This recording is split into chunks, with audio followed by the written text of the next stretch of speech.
Janice is a resident of St. James and gets to do all the fun things that we get to do when she's not working. So golf, walking the beach, enjoying lots of social life, as we all know. She specializes in personalized nutrition and wellness plans that are designed to address your needs, lifestyle, and preferences. Janice earned her master's degree in nutrition and integrative health human clinical nutrition and a post-baccalaureate in herbal studies from Maryland University of Integrative Health. She is certified as an integrative nutrition health coach and is a member in good standing with both the American Nutrition Association and the Institute of Functional Medicine. Janice works with clients within her own business and with the Natural Care Clinic located in DC, Maryland, and Virginia Hub Center. Janice and her husband relocated to Southport right before COVID. Dun, dun, dun. So your social life was a little stilted. She is licensed in North Carolina and has a private practice on Oak Island. With an extensive background in health and nutrition, she helps her clients navigate the world of contradictory nutrition and health advice. She says, with the right information and an understanding of your body, you can make well-informed decisions and feel empowered to explore your own path toward greater energy, balance, health, and happiness. Please give a warm welcome to Janice Shannon.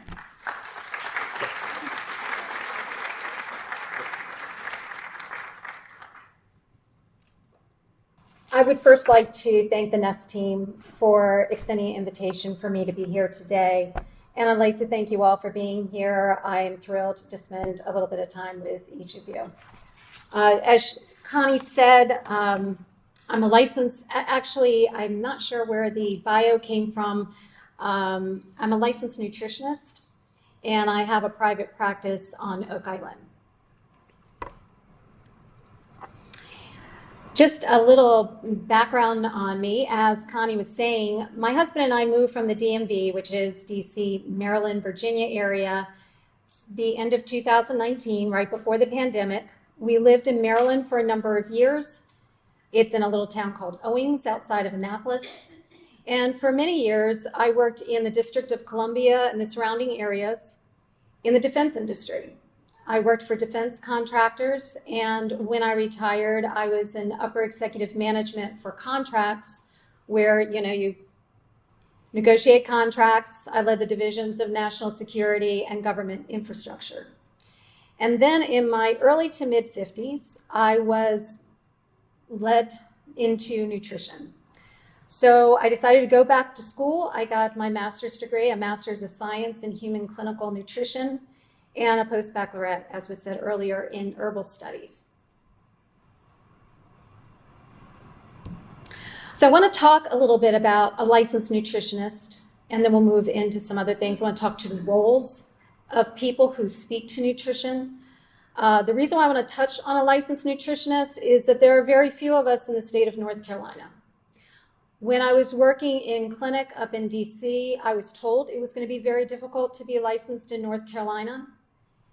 But when I got down here and I received my license and I saw the number 8 on it, and I called the board and to confirm, they said, absolutely, congratulations, you're our 8th licensed nutritionist in the state of North Carolina.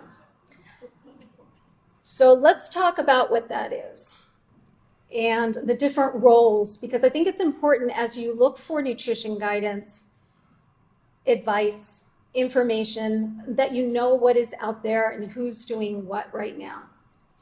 A registered dietitian is something we're all familiar with. It's been in the system for a long time. Somebody comes out of school, high school, they know what they want to do, they go to college, they get their 4-year degree, they're trained in a hospital system for about 900 hours. They pass their exams so that they can practice, and they are required to have continuing education credits.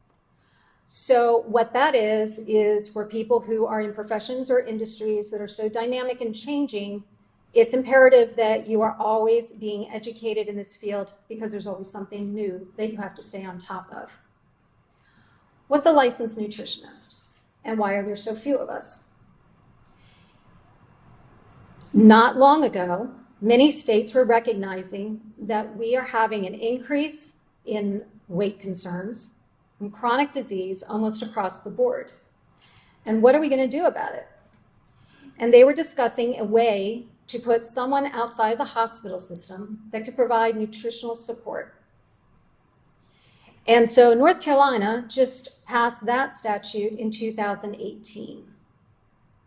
So in other states, like Maryland, where I came from, there are a lot of licensed nutritionists. North Carolina is much stricter on who they give their license to.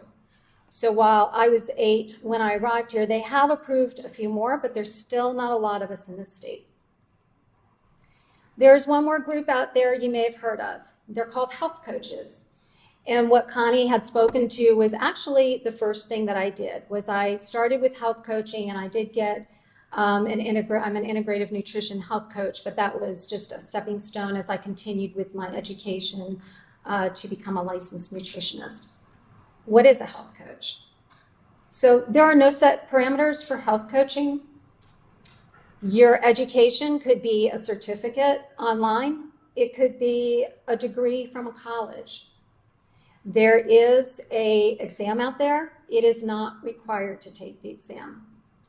You do not need to go through any training under anyone, and you do not are not required for continuing education credits. Now, for licensed nutritionists, for us, we have to go back, and I should step back to this, to discuss what a licensed nutritionist is it is for people like me. It is for people who had professions doing something else. And it either touched us personally, a friend, a family member, but we saw firsthand what a change in food and lifestyle factors did for somebody. It was so pivotal. It changed our decision to leave our professions that we were in to enter the field of nutrition. So the requirements are to get your master's degree from an accredited college, 1,000 hours of supervised where you work. But here's the difference. It is not in the hospital system. It is outside of the hospital system. It's with clinics, it's with universities, it's with private practices. And that's why when you see a licensed nutritionist like myself, we tend to have private practices. It's outside the hospital system. We have to pass an exam. We have state specifications that we must meet. Every state is different. And we too must have continuing education credits. I want to speak briefly to the Wild West. So you'll see up there that it is actually illegal in the state of North Carolina, as it is for most states, to call yourself a nutritionist unless you're licensed. I'm going to tell you there are people out there calling themselves a nutritionist. I would like to think that they don't realize it's against the law to call yourself a nutritionist without having a license, and that they're not in this scope or this arena.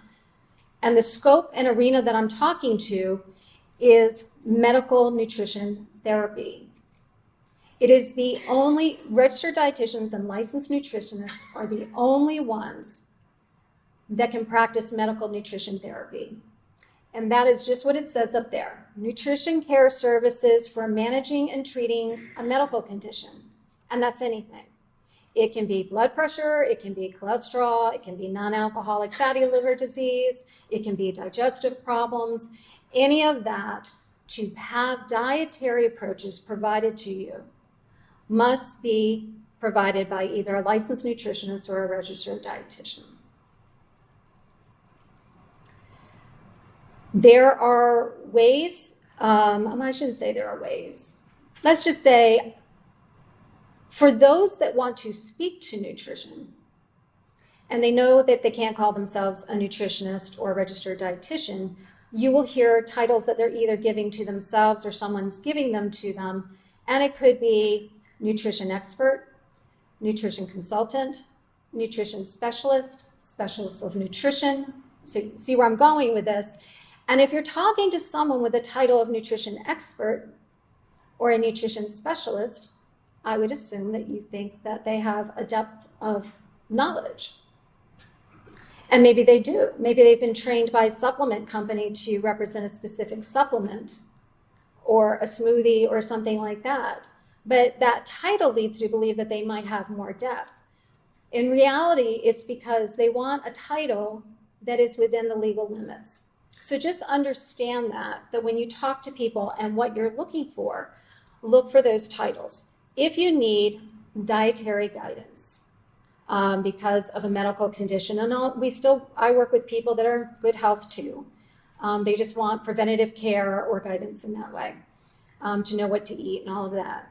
But for medical conditions, it must be a licensed nutritionist or a registered dietitian.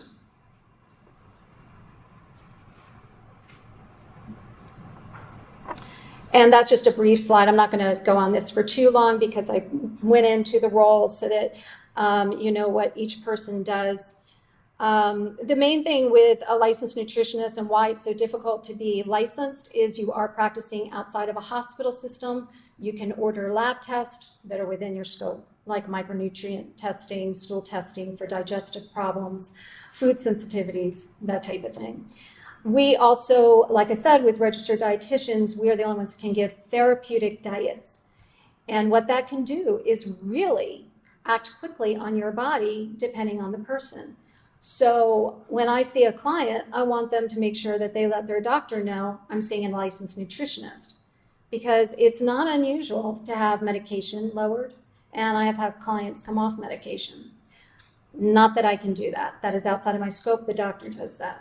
But that's why I'm always saying make sure your doctor knows, because now the doctor knows you're taking control of your health by changing diet and lifestyle factors. And now he has to watch that to see if there's anything changing there that he may need to change, or she, assistant doctor.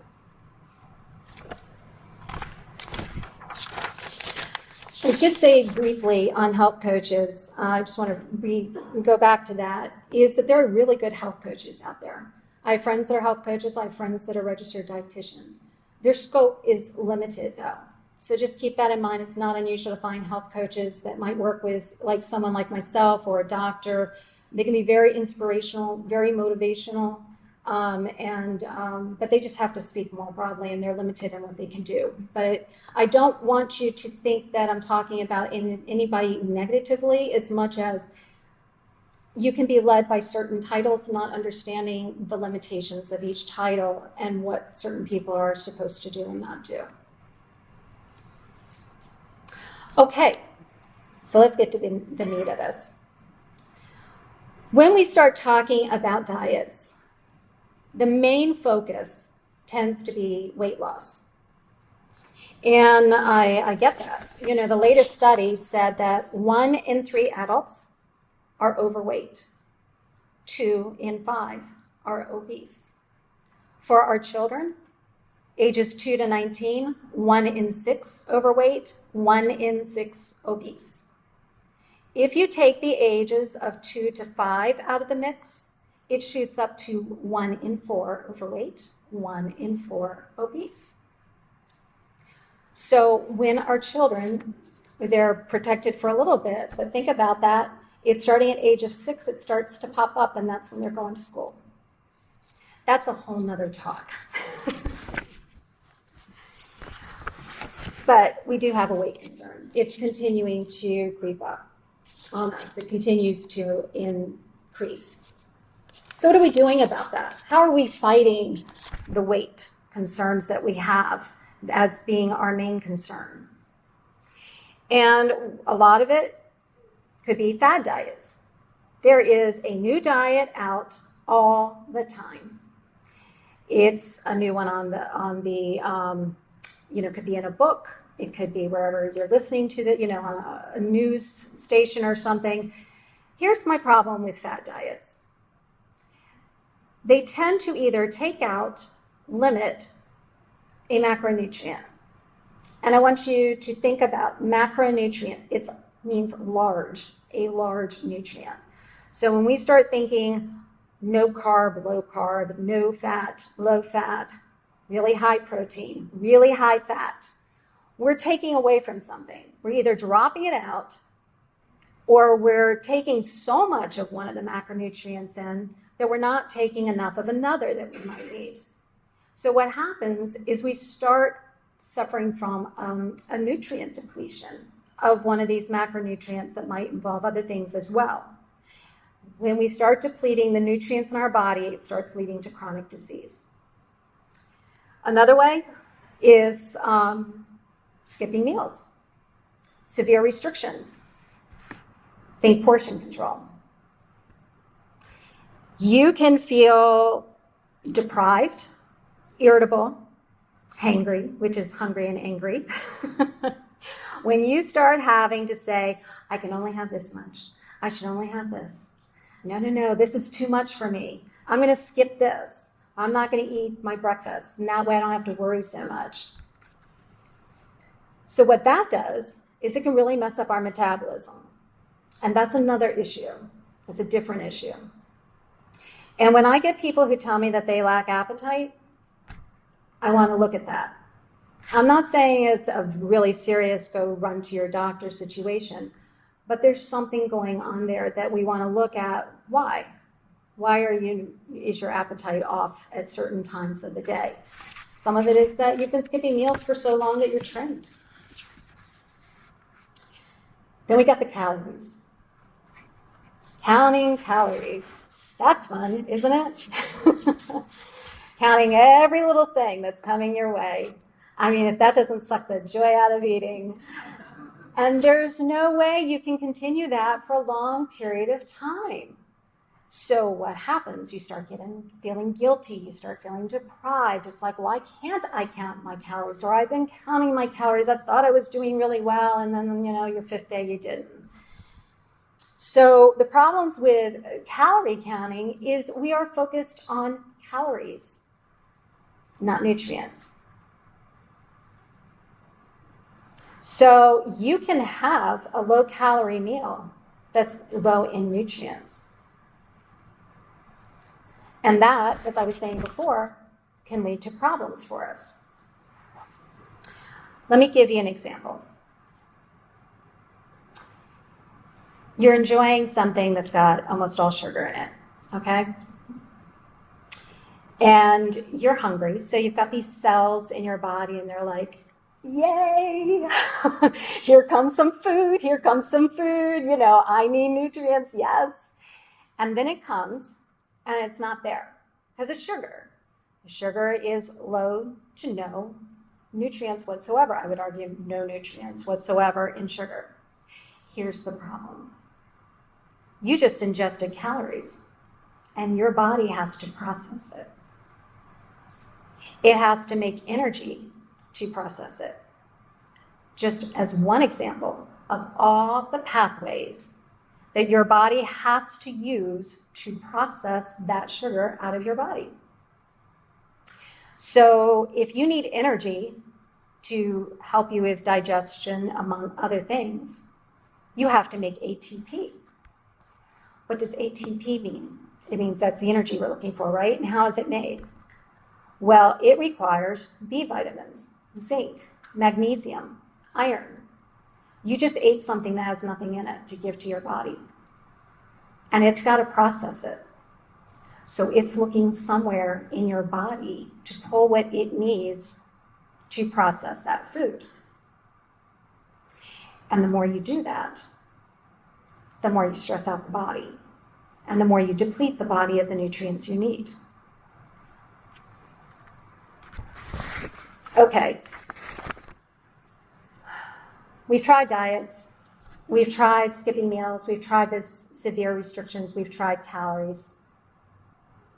That's when the one-hit wonders come into play. That's what I call them. Because you're looking for something. You're frustrated. It's not working. But you know what? There are people out there promising all sorts of things. And I'm going to hang on to supplements for a minute because it's a multi-billion-dollar industry. And it's only growing. There are a lot of promises with supplements. So let's talk about why they could be concerning. And I can tell you, I use supplements in my practice. I'm very careful how I use supplements. I determine if that person needs a supplement. Because That is what it is. It's not in place of anything. It doesn't provide this magic outcome for anyone. It's a supplement. Your body needs something to fill that gap. So the supplement is given to you to fill that gap. When I work with supplements, it's meant to be temporary measures. Unless every once in a while you might have to stay on supplements. Like if you're a vegetarian or a vegan, excellent diets, hard to nail, make sure that you understand what's all needed in that. You still need like a supplement or two just to maintain that diet. Then you want to maintain a regular supplement. So there are those cases. But where supplements can be really helpful, they can be harmful. If you get a supplement because you think you're trying to fix something and you're not aware of the dosage that you're taking, you could impact something else in your body. And as an example, I'll use zinc. It's not uncommon for people to have like a zinc deficiency. And maybe you need that zinc to take care of something. But you're taking a dose and you're not sure why, you're just taking it. It's to fix something, right? If you take too much zinc, you're taking away from levels of copper in your body. Because there is a level when you hit zinc, it takes from copper, it impacts it. And that's not the only vitamin or mineral that does that, but I'm using this as an example.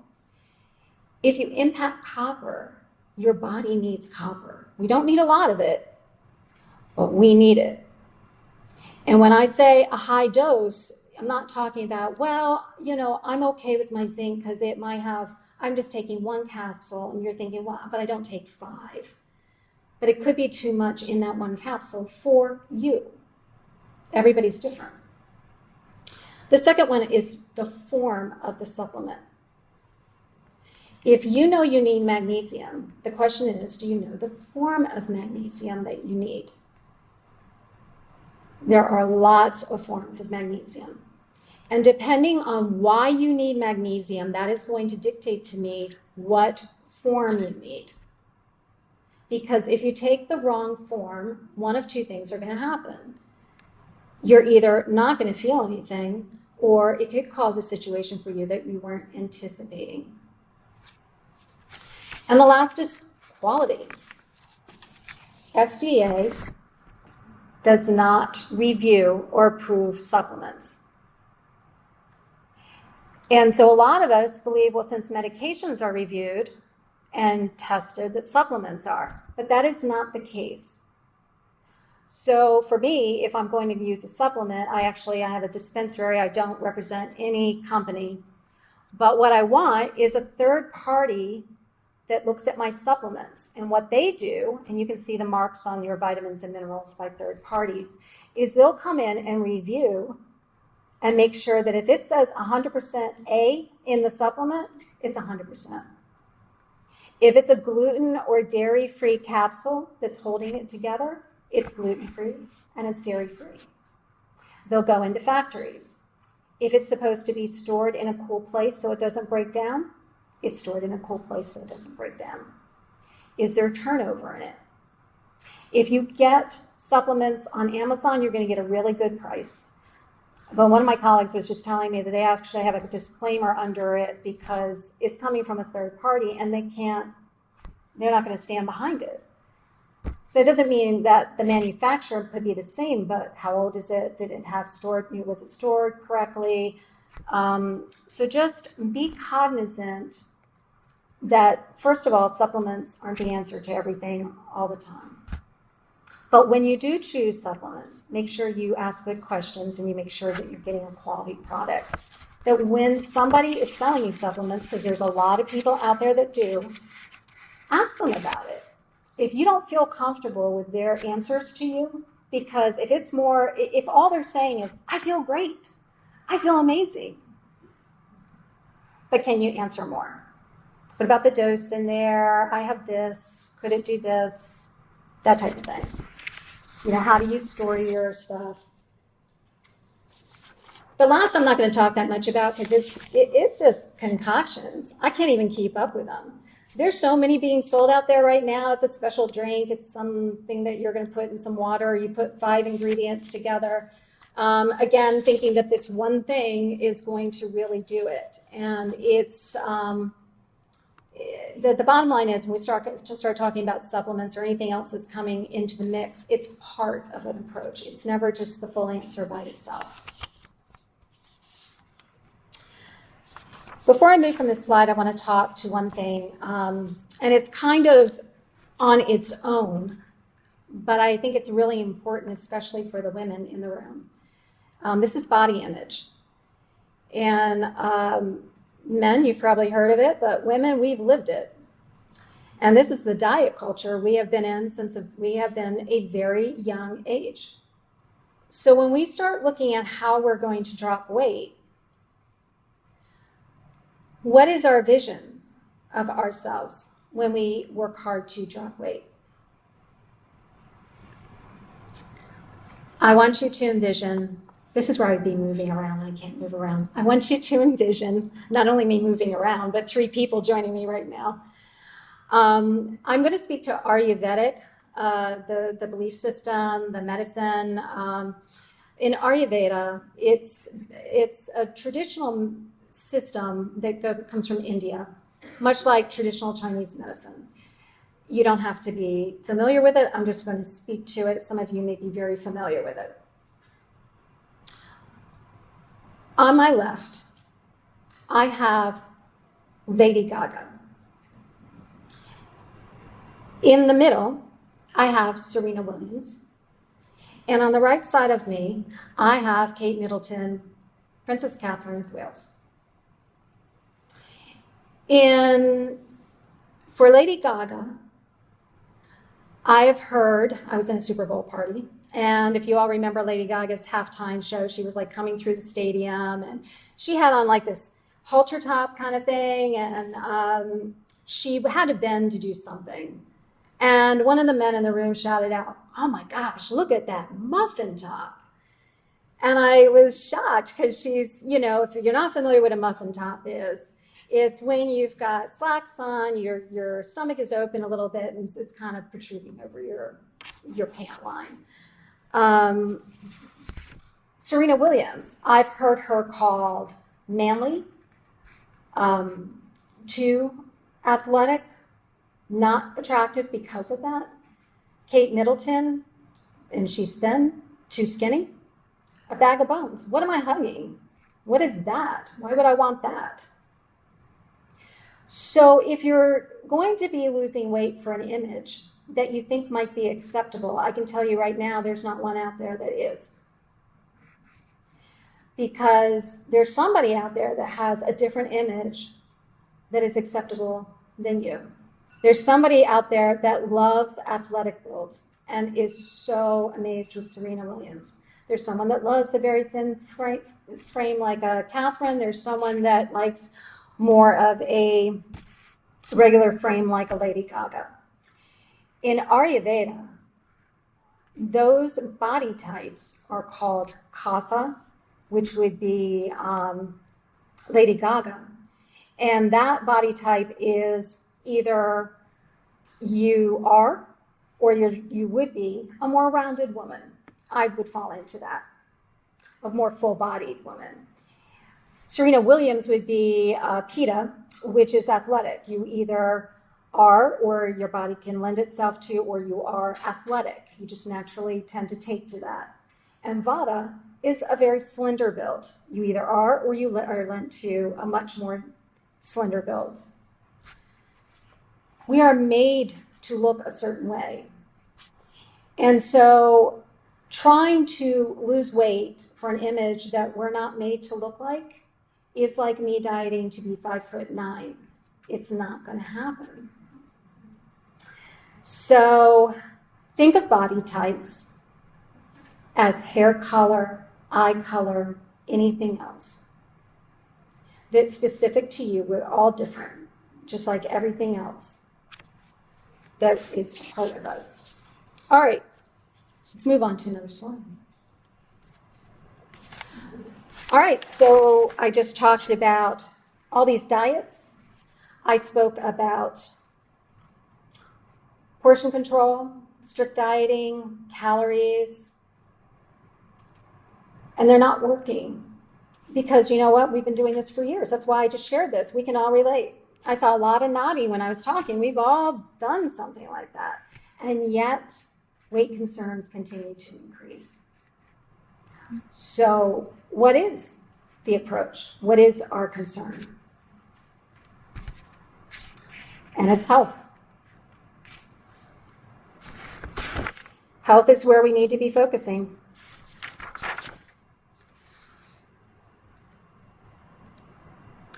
You need to forget about the weight loss journey and start thinking about the health journey. You can start asking you questions like, are you thinking clearly? Do you have energy that you need for what you want to do each day? Are you fully engaged with life? Are you living optimally wherever you are at this point, whatever age you are or what you're working with? The standard American diet, in our industry, we call it the SAD diet because it has really failed us. We are bombarded by a lot of foods that do nothing for us.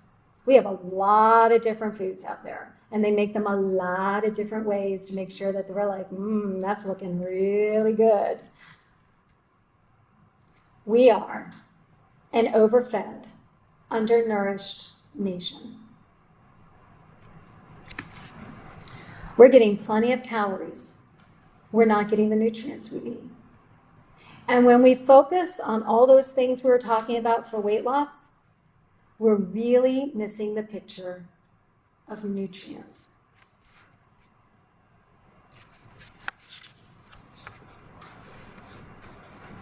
There are a lot of reasons why you could be having weight concerns right now. The days of I ate a dessert or two and I probably shouldn't have done it and I put on a pound and then you get rid of it in a week, they're probably gone for a lot of us. So where do the weight concerns come from? It can come from a number of things that cause weight to not depart from you. It could be insulin resistance. It could be hormones like your cortisol levels. It could be, of course, thyroid, but your nervous system could be coming into play. It could be around your liver. It could be around your digestive system. It could be leptin resistance, and I can go on. Those aren't calories. Those are underlying conditions. That's your health.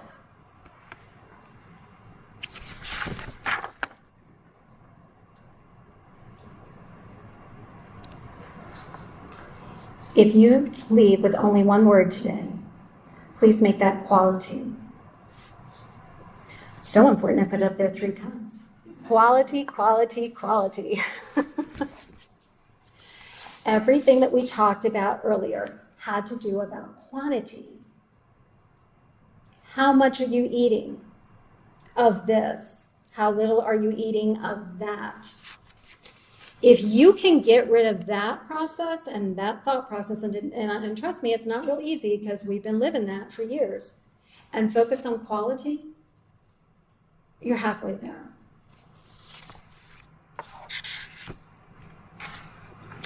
Organic and non-GMO. Would I recommend this? Absolutely. I'm going to read it.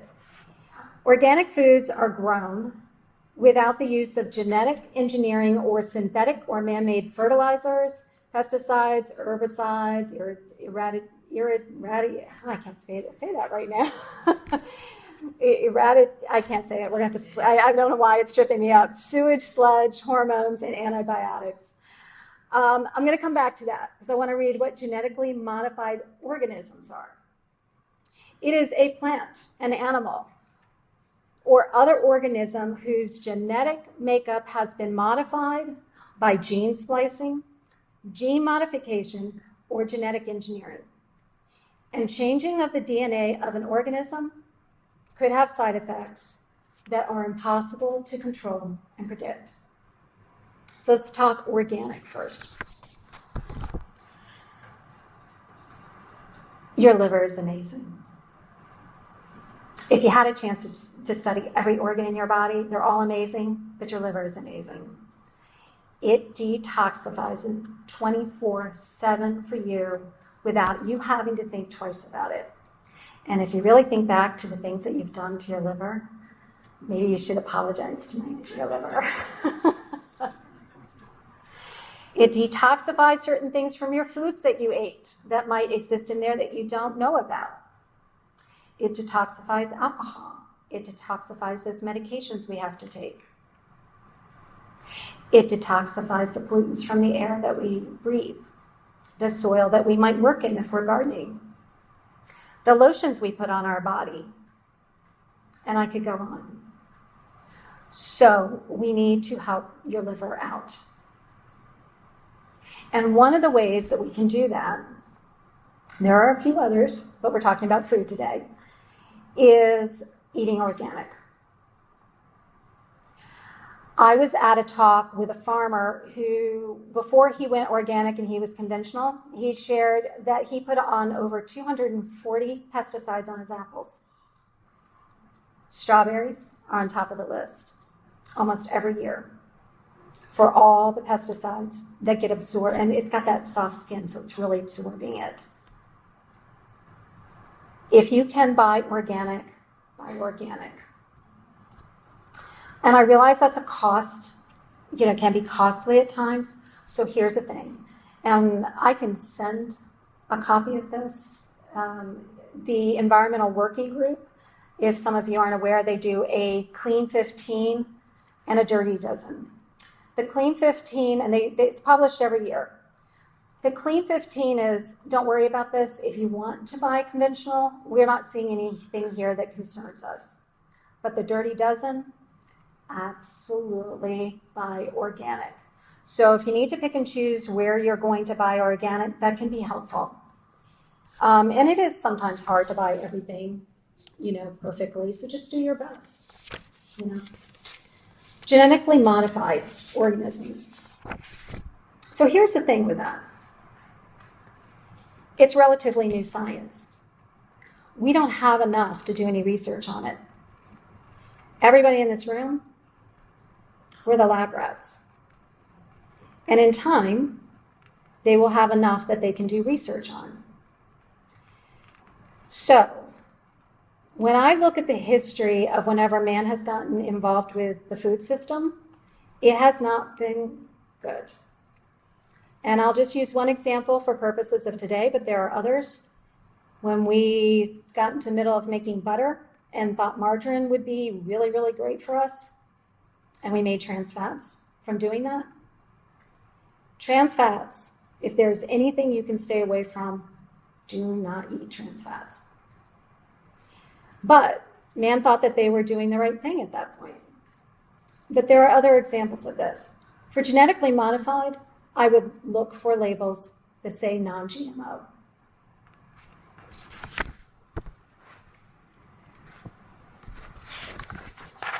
Okay, how am I doing on time? Okay.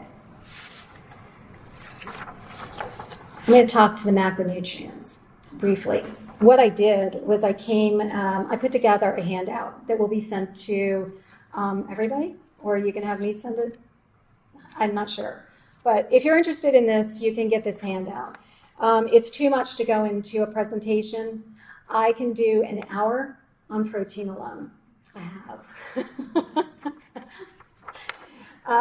So I will touch on it. I want to touch on the importance of every macronutrient so you understand why we don't want to pull out the macronutrients. I will say you can also run into problems with when we go too heavy in one.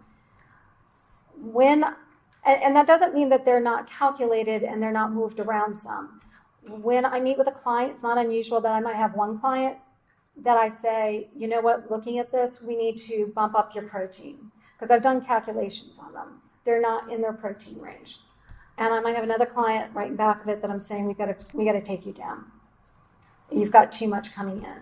Because we're looking at the full picture. We're looking at protein, we're looking at carbohydrates, and we're looking at fat. There's a balance there that's right for us. And if I haven't said this before, the reason why diet books and all of that don't work really well, or one diet plan, is because we're each different. We've had different life experiences. We've been exposed to different environments. We have different health concerns. We may take different medications. All of this is in play with how you respond to certain things and what specifically your body needs. So if something isn't working for you, please don't get frustrated. It is not you. It's that you happen to try something that doesn't fit for who you are, what you're about, and what you need. So protein is important. It's in growth, it's in tissue repair, our immune function. It makes hormones, enzymes. If you're not familiar with enzymes, just about everything in your body requires an enzyme to make something happen. That's why you hear protein so important. Collagen, it regulates our fluid balance, our pH balance, it preserves our lean muscle mass. You can see it's important. It is one of the reasons why people tend to overdo it. Protein is really good for us. And depending on where you are, you may need more. But you can overdo it as well. Oh, let me go up here real quick, because I do want to speak to this just briefly in my little handout. I have here what things that you can, I would suggest to eat under these categories, and things to say to avoid. So I have things up here like meat, poultry, dairy, fish, and seafood. There's beans, but beans are in the carbohydrates because they're just heavier in that. There's a lot of crossover with foods, so they're being put into where they have the heaviest amount. If you want to purchase beef, lamb, think grass-fed. That is where they normally are. That's what they should normally eat, the grass. Here's a little problem with that. If you look at grass-fed, sometimes in little teeny print, they put and finished with grains, which could be genetically modified. So if you're unsure and you don't want to deal with it, the second best is organic. So if not grass-fed, organic. And if you're fine if you go with organic. For poultry, oh my gosh, there is like every name in the world for poultry. Is it cage-free? Is it range-free? You want to look for pasture-raised. Pasture-raised means they actually had full access outdoors and they're eating bugs, just like they're meant to be. And if they can be a little high, go for organic second. That is for your chicken, your turkey, for both meat and for eggs. Dairy's already up there. We kind of touched on that with the grass-fed and the organic and other things. Fish and seafood, go with wild caught, not farm-raised. Farm-raised, if you want to eat it safely, you actually should be watching the site for it. And it's so rare when one pops up, I would just go with wild caught. Farm-raised, they also feed it things to help it grow that could be genetically modified. And they're not sometimes the cleanest environments. So wild caught is your best. And needless to say, go with smaller fish, less mercury than larger fish. Larger fish, just don't overdo it. Carbohydrates. Best sources of energy for the body is your carbohydrate. And some of you may have heard the argument that, you know what, you can do fine with carbohydrates. You can function. Well, you could function. I'm going to argue that you're not going to function well. Because with your vegetables and your fruits and your whole grains, you get vitamins, minerals, phytonutrients, and fiber. You're not going to find the fiber in a slab of meat. You're not going to find it in olive oil. So your intake of carbohydrates is very important. Make them quality. Quality meat choices, quality carbohydrate choices. Vegetables, fruits, whole grains, beans. In this category, just think non-GMO, organic. And I do have a list here going through the carbohydrates. And The things that the carbohydrates do, of course, it helps with brain functioning. Brain needs glucose 24/7. 24/7. So when we're sleeping, it's getting it from our liver. So we want to take care of our liver. We need a healthy liver. It comes to our aid later at night. Kidney health, digestive health, and muscle function. Healthy fats. Fat's got the biggest bum rap in the mix. And I still get people that are worried about having too much fat. If you eat healthy fats, your body needs it. It is essential to the brain, to our connective tissue, to our digestive system. And I'm not listing up there like our heart. There's so many, our neurological system needs it. So, but you need to make sure, again, this is quality. Things like butter and coconut oil are saturated fats. They're not evil. They actually play a healthy part in a healthy diet, but you don't have a lot of them. They are saturated fat. So you want to, your go-tos should be polysaturated, should be monosaturated, and I do have them on the handout. One thing I do want to mention is that this handout, this is overall advice. Depending on your health concern, and I don't know what it is, so I have to say that right now. I don't know if you have a histamine intolerance. I don't know if you're prone to kidney stones. I mean, there's certain things here in the overall approach that you start saying, but not this for right now, because of whatever health concern you're going with or that you may currently have. So just keep that in mind. This is overall guidance.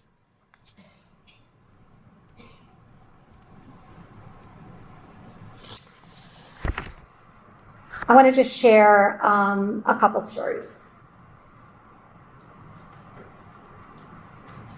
I looked through, I mentioned to you that medications have been reduced. Some of my clients have come off of medications or they've seen their numbers drop in cholesterol, blood pressure. Some come to me just to steer away from a disease that they're worried about, brain health being one of them, concern about dementia. What do I need to do to protect myself from that? But I also wanted, I think a lot of times we see changes made in people and we can't believe it can happen for ourselves, but it can. I want to share one story of a woman I was getting ready to see in the month of January, and she called me before Christmas. She was going to just come see me for overall health. And she went to her doctor, and the doctor diagnosed her with non-alcoholic fatty liver disease, stage 3. And said there was nothing that he could do for her unless once she hit stage 4, which is cancer, he could help her.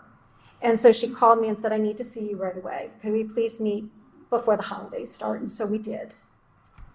And we worked together on her diet, more diet than anything because her lifestyle was so demanding.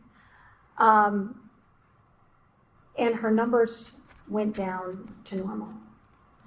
Her doctor asked her what she did, and she said, well, I just changed my diet. He said, well, that can't be, because he just couldn't believe that a diet could do that kind of thing, but it did.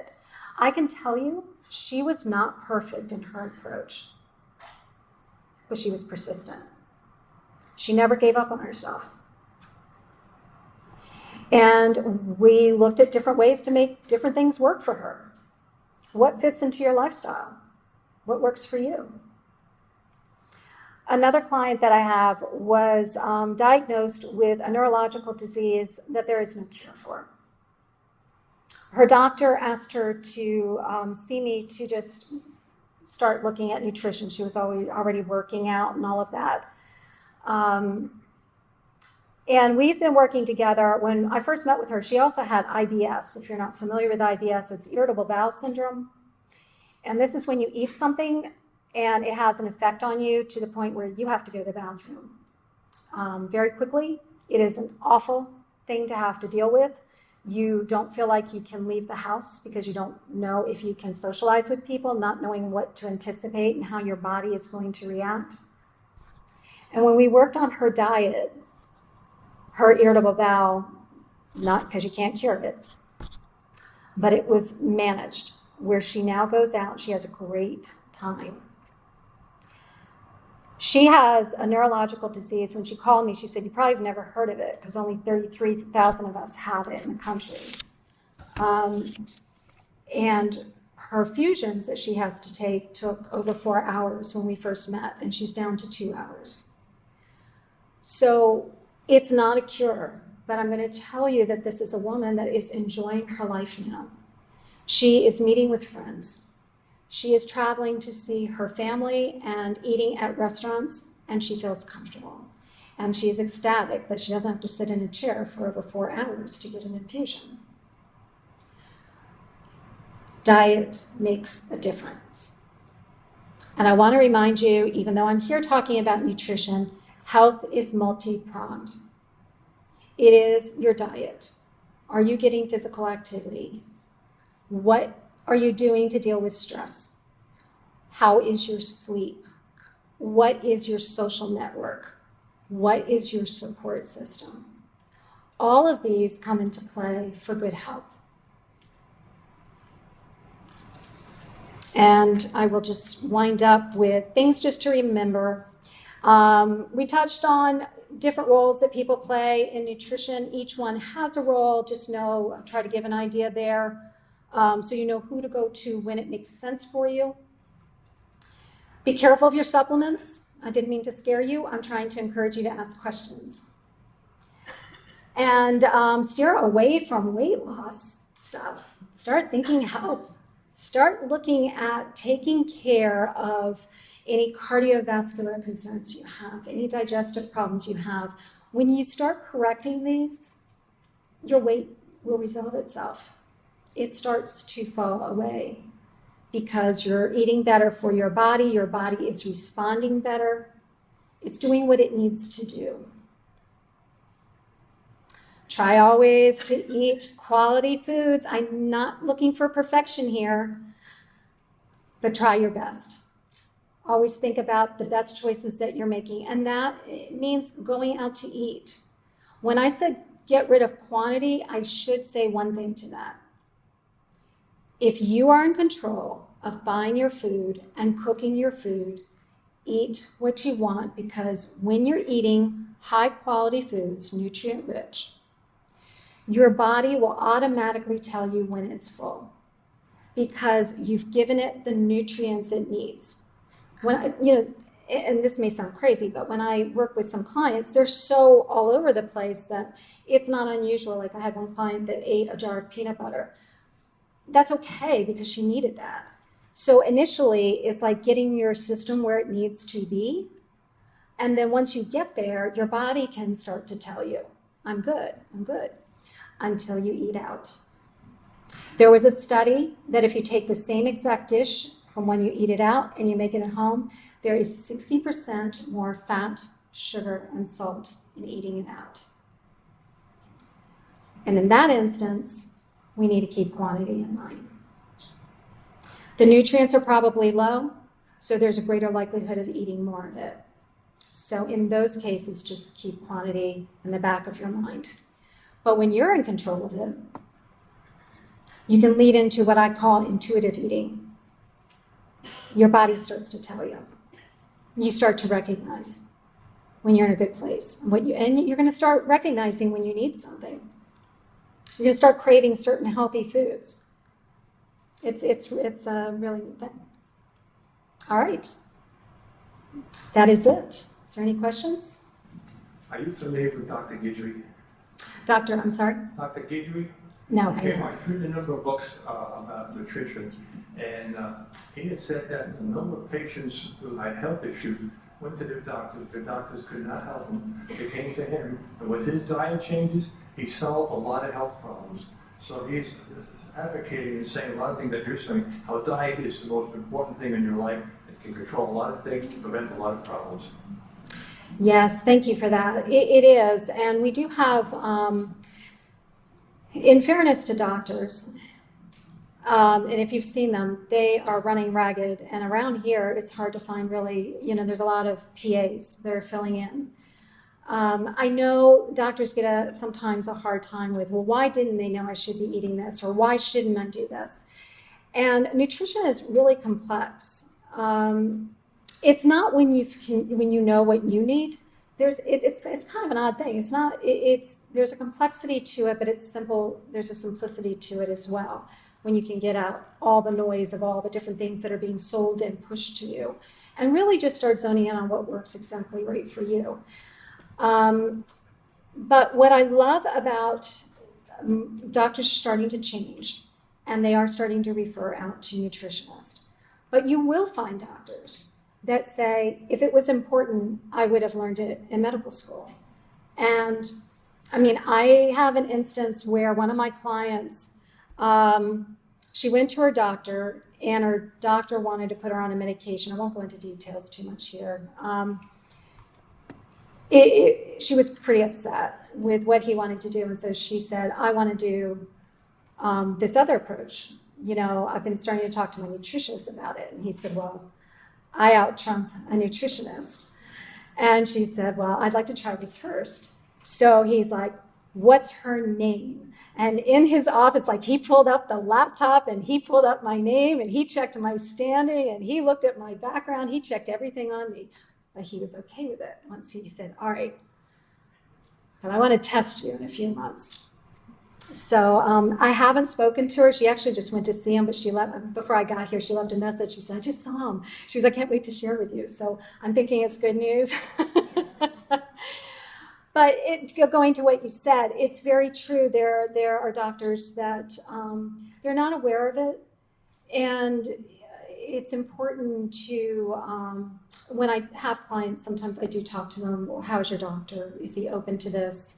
And I offer research and stuff. Like in this instance, I said, listen, if your doctor needs to, we see the research and why I'm doing this. Because the protocol I wanted to do was based, it was already proven through research articles, like journals. And so when I had the evidence base to show him, I was ready for that, but instead he did. I guess he just needed to make sure I wasn't in that wild west of titles that I was talking to you about. And as I said, licensed nutritionists, there are not a lot of us in the state. So I think once he saw that background, that helped. Could you tell me what your first session with the client is like, what you would do? Sure. So what I do first is I encourage people to do a discovery call with me. And that's free of cost. It's like 20 minutes, but I set a little more time for that. I like people to, first of all, I want to talk to them about their health concerns to make sure it's in my scope. There are certain health concerns that actually you need either somebody that is specifically trained in it, an example is an eating disorder, where there might be something going on there that requires a different type of assistance. But there are other things that might fall into that. There also might be something that, when I hear it, I want to ask them, is your doctor checking on you for this? Because it could be a situation where you have to work very closely with your doctor to the point that now a registered dietitian should be in the mix because it's more of a hospital situation. But more importantly to me is that you have it. You have 20 minutes to talk to me or more to see how we click, to talk about pricing, to talk about the approach, and just see, does that fit for you? And I'm okay if it doesn't. I don't like to pressure people. It's either it's a fit or it's not. It's something that interests you or it's not. But then at that point, let's say a person's interested. What I would do is I send out, it's an intake questionnaire, and it's pretty involved. And I also require a food analysis to be done before the first appointment. The first appointment is an initial consultation. I tell people to block 90 minutes. I actually block a little more for some people. Not for some people, but for people. Because it's important to me, this is an information gathering session. It's important to me that you don't feel rushed and that you have the ability to share everything with me. Because we're going to talk about your life story. This is where we're going to get nutritional beliefs, things that you did in your youth, different things that might have impacted your health along the way, maybe a belief system. It's a way for me to get to know you. We also do things like a nutrition-focused physical exam. And at that point, and I should say also from the questionnaire, the reason why I have it before the initial consultation is I get ready for a deep dive. I use your answers to guide me into additional questions that I'm going to be asking and where I'm going to dig a little more. And then I have a follow-up session, and that's where I lay it all out. I lay out what I got from you, any medicines that you're on I'm looking at. If you have lab work and you can provide that to me, I will be looking at that, along with what our discussions were, what the nutrition-focused physical exam is, and then we talk about what the next steps, how we should move forward to hit whatever your health goals are. I know when we go for our yearly physicals, our doctors take a metabolic panel or just a CBC. Now, the nutrients and that you're talking about, tracking your blood and that, does that show up? It doesn't show up in those blood tests. Are there specific blood tests that perhaps you order or that are done in order to really properly evaluate perhaps some conditions that people are dealing with? Yes, there are additional tests that can be done. And the reason why your doctor may not do them is because it's not covered by insurance. So things like micronutrient testing, food sensitivity usually comes into play if there's a specific health condition that might lend itself for the doctor to test like that. And we'll talk about that because I like to cut costs back for my clients wherever I can. If it's something I think your doctor could do for you and you just need to let him know, I will tell you that. Why don't you go to your doctor, because I think the insurance can cover that for you. But if it's something else and we're doing something you haven't been diagnosed with, but we can tell that there's something going on, that there's an underlying, then and you're open to it, we would talk about it. We'd say I would recommend maybe a lab test on this so we could really pinpoint it. Ultimately, it's your decision if we would do that or not. I just have a quick question. You referred to being overweight and being obese. Mm-hmm. Where do you draw the line? So the line tends to be drawn on the BMI chart.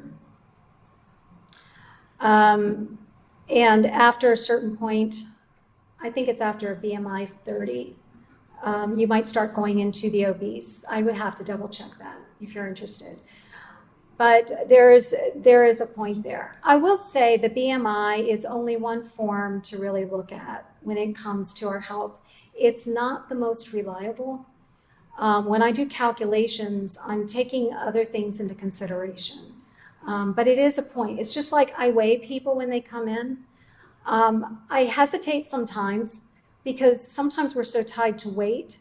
That might depend on the individual, but I do try to let people know that it's really more for my benefit. On my side, I see sometimes a significant weight change. And that means something to me. It's like, why? Why did that all of a sudden happen? I know you might care if you gained 1 or 2 pounds. And I know people fret over that. That doesn't bother me, especially for women. We're just made differently. Men are made with more muscle and women are made with more fat. It is our genetic makeup. It's because we're childbearing. It's the way we work. And for husband and wives that go into diets together, I really prefer you don't. It can be very discouraging for the women because men can lose weight faster than women. It's the way the metabolism runs. But it's not that you can't get there, but it's just you have to be more patient and compassionate towards yourself. How do cortisol levels affect weight? Cortisol levels. So cortisol levels can affect weight. This is normally tied into adrenal dysfunction, and I don't see a lot of it in this area, but I definitely see it when I was in clinic in DC. Adrenal dysfunction is usually when we're always on. We are high stress, and I should say it doesn't mean it doesn't happen down here. It's just it's really heavy up north because if you think of their schedules, they're always on. They wake up, they go to work, they come home, they've got the children, they've got to get the dinner on, and then you go the weekends and you're running and you're doing the sports and all that, and it's on and it's on and it's on. So there's the parasympathetic system and there's the sympathetic system. when we go into flight or flight mode, which is the sympathetic system, our cortisol shoots up. So that was when the days of a tiger would come after us. And we needed that cortisol to shoot up because we have to go and defend ourselves. We have to run really as fast as we can. However, nowadays, it's anything. We are under a lot of constant stress. So-and-so called me and they were just diagnosed with cancer. Your stress level is going to go up. I have this happening to me, a death in the family. It could be so many things that start to accumulate for a person. And now that I'm thinking about it, I just had, I can't think of somebody that had a lot of back-to-back like that. And it was part of the plan that we looked at in getting her better. But when your cortisol is always up like that, it stores fat. And so it is one of the things that come into play that make it difficult to lose weight. So by working, what we would do in that situation is we would look at supporting the adrenals. The other thing is supporting your mitochondria. And that would help in that situation to provide the nutrients the body needs while it's going through a very stressful time. It's normally something that somebody will recognize after they've made it through a very long, stressful time. And they're just depleted. They're just so exhausted and so depleted by everything that they've been through. And so when we're looking at addressing that, then everything else seems to fall into place as well, and weight would be one of them. What is the resource that you used for the Clean 15 and the Dirty Dozen? You said environmental something. I did. It's the Environmental Working Group. And you can go to ewg.org. And they'll have the latest for 2024 with the Clean 15 and the Dirty Dozen. You mentioned something about cleansing the liver. Mm-hmm. Is this something that we really should focus on our entire life, or could you say more on that? Yeah. So our body has a natural detox mechanism in it. And if we're working, if we're at our optimal best, we really don't need things like detoxing too much. But for me, I like to provide foods that can help with the detox. I have some people that are like on a week of it that can help. It's a nice, way to do it. It is important for the liver. It's not something I feel like you need to do all the time just to do it all the time. But if you're showing symptoms, so your liver has this phase 1 and phase 2, and it's important that the two of them are working well. And if one of them is showing signs that it's not, that's when we want to provide support to the liver. The other place that providing support to the liver can help, or because it's all so close to one another, is certainly the kidneys, but more importantly, the gallbladder. So the gallbladder can get, if you're familiar with the bile that the gallbladder makes, that helps us digest our fat. And it can become sludgy. And when it becomes sludgy, it becomes a concern. And it can actually start with something like gallstones.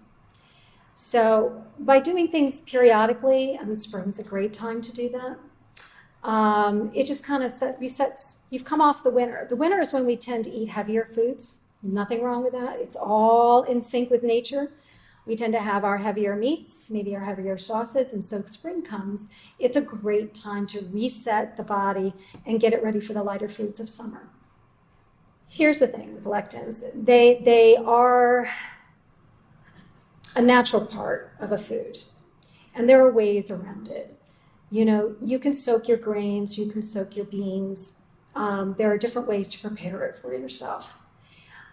This goes into why each one of us is different, and that is one of the things that concerns me about lectins, is that while it might be something that one person needs to be careful of, maybe they have an autoimmune disease that is in play here that we need to be careful of,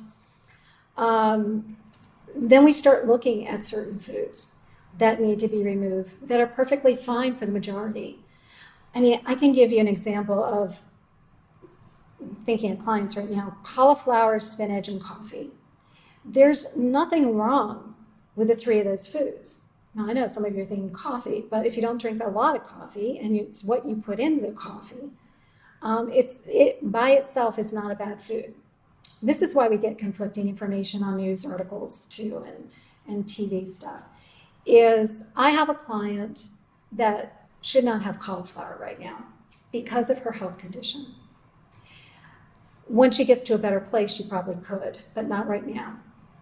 I have a client that spinach is not a good food for him. He should not have that right now. I have a client that she needs spinach. She has to have spinach, among some other things. And I have a client that coffee would be good. And under another situation, I might tell somebody, right now, you shouldn't be having coffee. I need to remove that. So it is one of those situations where we have to look at where the person is at that point in time. And that's why I said about that handout I'm giving, it is overall guidance. But there are certain foods that should be healthy overall, just don't play well with us. A lot of times when I work with people, it's a temporary measure. We're trying to the person needs a break from that food while they're meeting their goal. And they can incorporate it at a later time. It's not something that's serving them well right now. Okay. Thank you once again to Janice. Let's give her a round of applause.